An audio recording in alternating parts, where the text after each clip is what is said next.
జీవితం ఎలాంటిదంటే ప్రతి ఒక్కడు అంటే నేను ఈ విషయంలో చాలా గ్రేట్. అంటే నేను అస్సలు ఫీల్ అవ్వను. ఎందుకంటే ఎవరిని ఎక్కడ పెడితే నాకు ఏంటంటే దేవుడు ఇచ్చిన గొప్ప వరం ఏంటంటే పర్సన్తో మాట్లాడితే క్యారెక్టర్ ఏంటి, వాళ్ళు ఎంత జెన్యూనా కాదా, ఇక్కడ మాట్లాడే విషయం మాటలలో ఒరిజినాలిటీ ఉందా ఫేక్ ఉందా అనేది ఈజీగా అర్థమవుతుంది.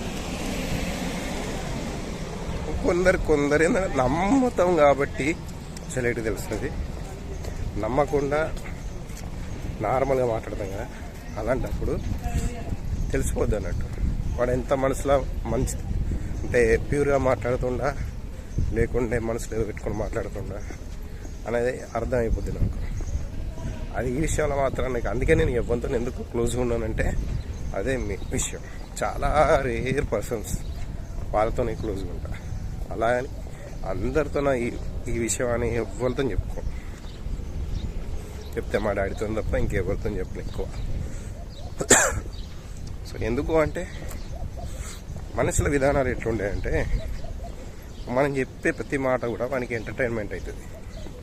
ఈ బాధలు కానీ మనం ఏమనుకుంటాం, వాళ్ళు మరి ప్రతిదీ దాంట్లో హెల్ప్ చేస్తుండు, ప్రతిగా మనకు సపోర్టివ్గా ఉంటాడు, ప్రతి దాంట్లో సలహాలు ఇస్తాడు అని మనం ఏమనుకుంటాం. ఇప్పుడు కొంచెం మంచోడు ఉన్నాడు కదా, సో వీళ్ళతో షేర్ చేసుకుందాం అనుకుంటే వీళ్ళు ఏం చేస్తారంటే ప్రతి ఒక్కరిని చెప్తాడు అన్నట్టు. సో ఇట్లనట అట్లనట అది ఇది ఓకే, వీడు చెప్పిన మాటనే వేయటం చెప్తే వాడచ్చి చెప్తాడు. నీతో నోడు అన్నాడంటే ఆ పలానా పర్సన్ వాడు వాడన్న. అప్పుడు మనిషి వీళ్ళు అమ్మ వీడు నా దగ్గరనే మంచిగుంటూ అందరికీ ఇట్లా పబ్లిసిటీ చేయకుండా తెలిసిపోతుంది అన్నమాట.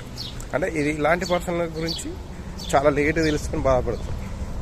బట్ నాకు ముందే తెలుస్తుంది, వాళ్ళు ఫస్ట్ మాట్లాడే విధానంలో తెలిసిపోదు ఇలాంటిది. నన్ను యూజ్ చేసుకున్నాడు, బాగా ట్రై చేసినోడు కూడా ఉన్నాడు, కానీ అది వర్కౌట్ కాలే, ఫెయిల్ అయిపోయింది అది. సో అవసరం లేదు అలాంటి వాళ్ళ గురించి నేను కూడా వీడియో చేయ అవసరమే లేదు.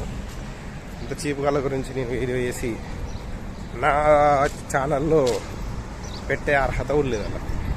వాళ్ళ మాట వాళ్ళ పేరు పెట్టాల్సిన అవసరం కూడా లేదు. అంటే అల్లంతా చీప్ అన్నట్టు ఆ అర్హత కూడా లేదన్నట్టు. నా వీడియోలో చెప్పుకునే అంత నాకు విరోధి కానీ లేకపోతే నాకు నచ్చలేని పర్సన్ అని చెప్పుకోవడానికి కూడా వాళ్ళకి అర్హత కూడా లేదు. సో అలాంటి వాళ్ళ గురించి మనం పట్టుకోదు. ఆల్రెడీ చేసిన, డిలీట్ చేసిన. సో అవసరం లేదు. ఎందుకంటే ఒక పర్సన్ ఉన్నాడు, మనకు ఒక రేంజ్ ఉన్నాడు అన్నట్టు.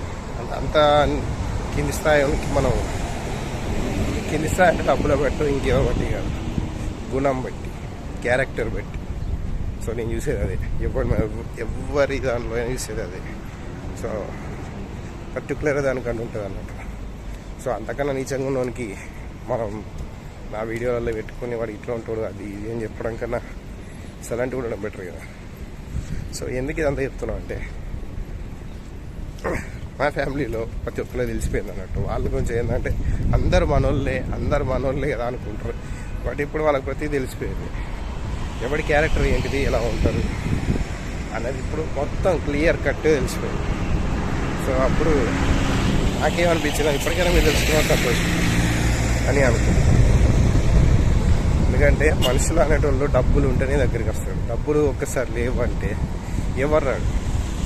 డబ్బులు ఎప్పటికీ శాశ్వతం కాదు, ఇవాళ ఉంటాయి రేపు పోతాయి. ఇలా కష్టాలు ఉన్నంత మాత్రాన లైఫ్ లాంగ్ కష్టాలు కూడా కొంచెం టైం పడుతుంది, మళ్ళీ రికవర్ అవుతాం. సో అది కావాలి, జీవితపరంగా అప్స్ అండ్ డౌన్ ఉంటాయి. సో దానికి మనం భయపడడం మానేసి వాడెవడో ఇట్లా అయింది అట్లా అనడం కన్నా మన లైఫ్ వాళ్ళ గురించి పట్టించుకోకుండా ఎట్లున్నా కూడా ఎవరిని కూడా మనం ట్రస్ట్ చేయాలి. మన పని మనం చేసుకోవాలి, అల్లం ఉండాలి, బాయ్ అంటే బాయాలి, అంతే ఉండాలి. అంతా పెట్టుకొని మనసులో పెట్టుకొని వాళ్ళకి ప్రయారిటీ ఇవ్వడం తప్పు అలాగా.